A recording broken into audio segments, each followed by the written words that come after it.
Here I am in the 8th grade, and there was a teacher who sat me down and said, "Bobby, I don't think you can read." And I want to share this with you, Andrew, before I do sign off. When I was born, I was given to my grandmother, and my grandmother raised me, and she was 65 years of age and at the time, and I was her pride and joy, and that's all we had, just her and I. And so when I was about 10 years old, she was about 75 at that point, she passed away. And then, of course, where do I go from there? I went to live here, live there, and it went on. And it was tough.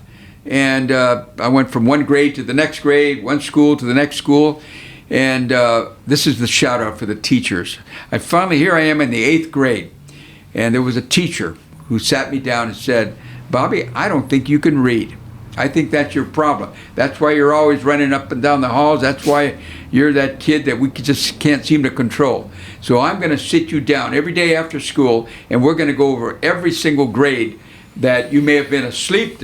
I don't know where you were, but we're going to go through the 1st grade, then we're going to go to the 2nd grade. And pretty soon, it took almost a semester, but we got all the way up to the 8th grade.